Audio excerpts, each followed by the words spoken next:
নমস্কার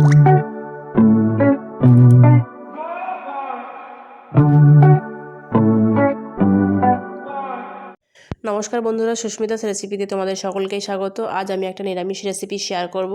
সেটা হচ্ছে লাউয়ের ঝালি, মুগ ডাল বড়ি দিয়ে লাউয়ের ঝালি। এটা তোমরা চাইলে ভাত কিংবা রুটির সাথেও ট্রাই করতে পারো, দারুণ লাগে। আর তাহলে চলো দেখে নাও আমার এই লাউয়ের ঝালি রেসিপিটা আমি কি করে করছি। আর এর জন্য আমার কী কী লাগছে দেখো। আমি এখানে একটা লাউ ভালো করে ছিলে ধুয়ে সরু সরু করে কেটে নিয়েছি।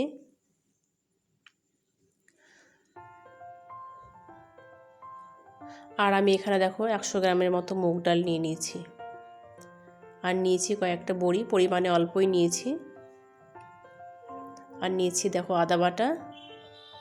আর এখানে আমার দেখো ফোড়নের জন্য আমি নিয়েছি একটা তেজপাতা, দুটো শুকনো লঙ্কা আর কিছু পাঁচফোড়ন আর কিছু লঙ্কা এখানে চিড়ে রেখেছি। দেখো কড়াই ওদিকে বসিয়ে দিচ্ছি, কড়াইটা আমার গরম হয়ে গেছে। আমি এখানে সর্ষের তেল দিয়ে দিচ্ছি।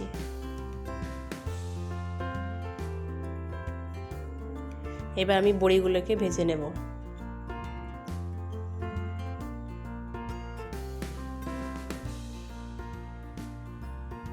বড়িগুলো আমার ভাজা হয়ে গেছে, আমি এটা তুলে নিচ্ছি।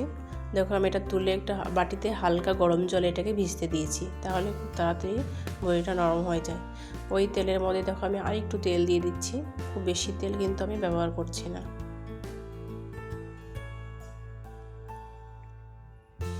এবার একটা গোটা তেজপাতা দিয়ে দিলাম আর দিয়ে দিচ্ছি দুটো শুকনো লঙ্কা।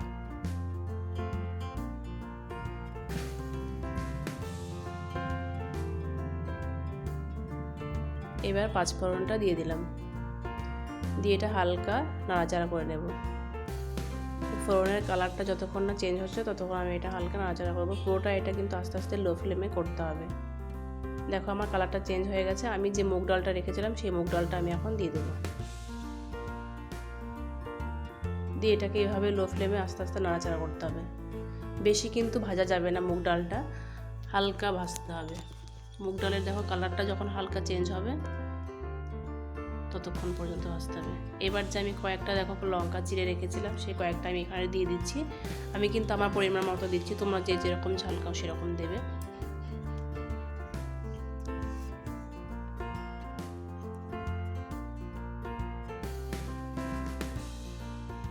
দেখো মুগ ডালের কালারটা আমার চেঞ্জ হয়ে গেছে প্রায়। এবার আমি যে লাউগুলো রেখেছিলাম সেগুলো দিয়ে দেবো, দিয়ে এটাকে ভালো করে মিশিয়ে নেব।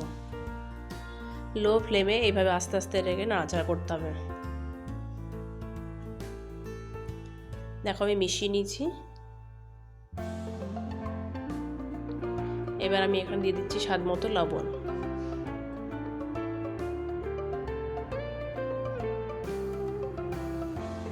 দিচ্ছি পরিমাণ মতো হলুদ গুঁড়ো। হলুদ কিন্তু খুব বেশি ব্যবহার করব না। লাউয়ের যে কোনো রেসিপিতে হলুদের পরিমাণটা যদি কম থাকে তাহলে কিন্তু সেটা খেতে বেশি ভালো লাগে। এভাবে আবারও ভালো করে মিশিয়ে নিয়েছি। মিশিয়ে নেওয়ার পরে এবার দিয়ে দিচ্ছি পরিমাণ মতো চিনি। চিনি দিলে কিন্তু খেতে খুব ভালো লাগে, মিষ্টি মিষ্টি লাগে।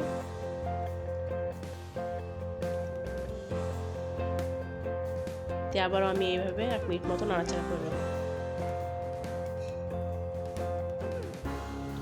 এবার আমি ঢাকা দেব। ঢাকা দিয়ে 2 থেকে 3 মিনিট মতো এটাকে রান্না করে নেব। দেখো 2 মিনিট পরে ফিরে এসেছি। দেখো কতটা জল বেরিয়েছে। লাউয়ের কিন্তু আলাদা করে জল দেওয়ার কোনো দরকার নেই, যে জল বেরিয়েছে সেটাতেই এটা রান্না হয়ে যাবে।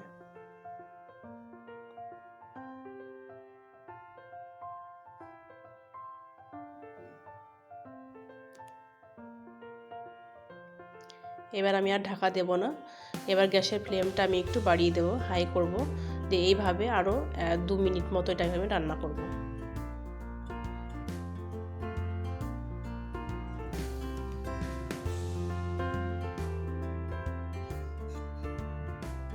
দেখো আমি 2 মিনিট পরে ফিরে এসেছি।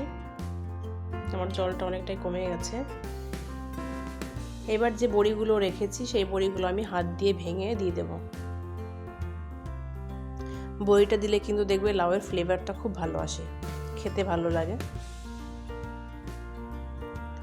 দিয়ে এটাকে 1 থেকে 2 মিনিট মতো আমি এইভাবে আবারও নাড়াচাড়া করে নেব।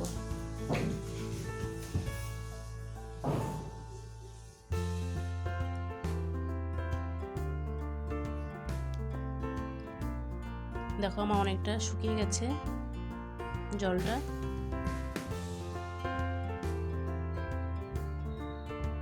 এবার আমি দিয়ে দিচ্ছি আদা বাটা।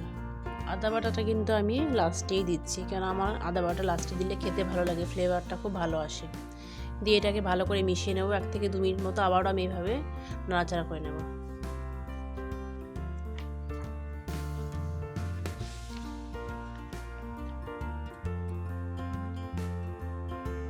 দেখো আমার লাউয়ের ঝালি রেসিপিটা একদম রেডি হয়ে গেছে।